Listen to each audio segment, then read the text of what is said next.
Hello, I'm Kay Beeson. This is February 5th, 2018, and I'm very honored and blessed to be here today to share my story of hope and encouragement and to just reaffirm to all of you that miracles still happen today. It was in 1995. I was 45 years old. I was teaching first grade. I remember coming back after lunch with the little kiddos and telling them, let's take a long nap.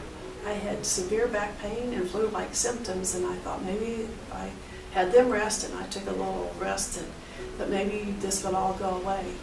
But unfortunately it did not, and I had to call for an administrator to get a replacement for my class, and had a neighbor pick me up, and she took me to NavCare medical facility, and there I was given a bottle of pain pills after they had examined me. And not being a pill popper, I remember throwing those pills in my purse, and I thought, there's still something wrong. So I went home and lay down, thought if I rested it might get better, and my pains got increasingly worse. So another neighbor came and helped me, and she took me to Camp Pendleton, to the naval facility there, and again, the doctors examined me, and I was given another bottle of pain pills, which I proceeded to put in my purse. Well, that evening, my conditions worsened, and I called my neighbor Linda again, and I said, Linda, I'm very, very sick still. And so she took me down to Balboa Naval Hospital. I found out that I did have a tumor in my stomach, and they were able to take that out laparoscopically, the doctors. Remember on a Friday night, my brother, who's a doctor, Dr. Robert Hamilton, and my dad, Robert Sanford, or R.S. Hamilton Sr., Dad had flown out from Texas, my brother had flown out from Colorado. We were in the room, and the doctor came in and said, do you know what you have? And I said, no. He said, you have cancer. And it was the big C, and it was like, me, I don't drink, I don't smoke, and I've got cancer at age 45, and I was so shocked. And anyway, my brother ended up asked me if I had other insurance because the severity of the cancer and with the turnover on the military doctors, Robert thought it would be better if I was in a facility where I could have doctors that aren't moving so frequently.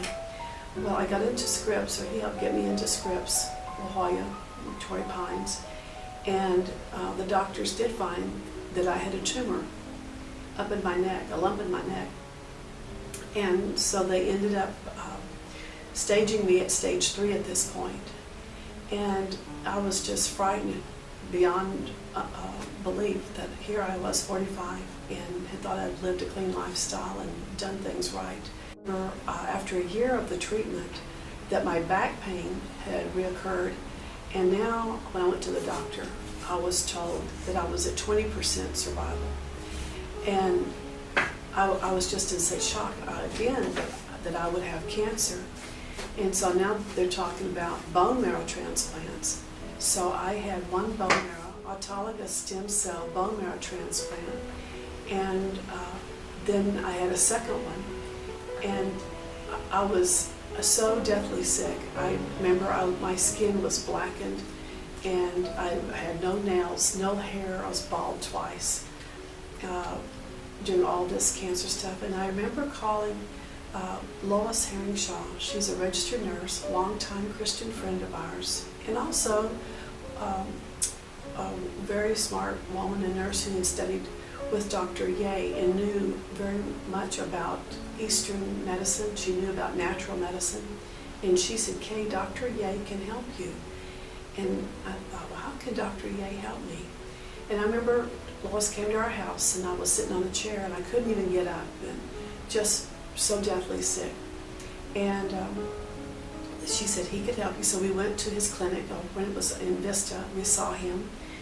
And also, she told me about the ginseng root. So I bought the ginseng root, and we cooked it, or she cooked it, and I ate a small piece of that root and drank some of the vitamins, the minerals that's in the water, and my energy had returned. 3 days later, I'm out shopping, and my husband's very nervous now that this herb, this ginseng root, was helping me feel better. I'm just teasing. He was glad to see that happening, but it was so different back then to try something that was not Western oriented.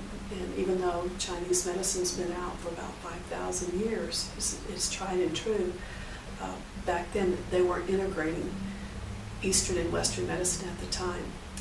I have to back up and say, though, my bone marrow transplant doctor, Dr. Mason, he was very much a proponent of me using Dr. Ye. He said as long as I didn't get an infection, he was fine with me using the herbs and doing acupuncture and the teas and everything. But after one of my bone marrow transplants, I did get an infection. And come to find out, it was caused from the antibiotic that I was on. So that told me right then that, sadly physicians don't know it all, and they know that. But the good thing is that a lot of them are more open to integrated medicine. So anyway, it's been 21 years that I've been in remission, thanks be to God, and then coming to Dr. Ye and to Dr. Pearl and using the teas and the herbs and having the acupuncture treatments done. It wasn't an easy journey. My husband did have to go back to work. I had volunteers to help get me here since we live in San Diego County.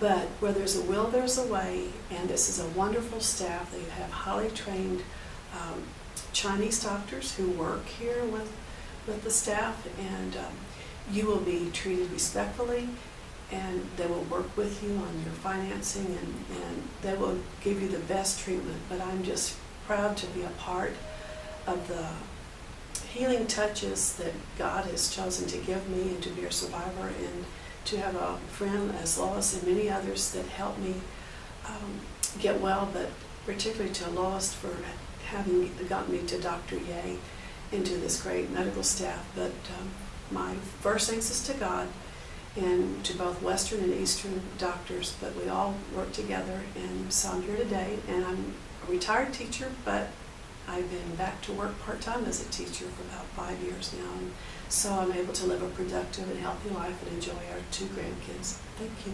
God bless you.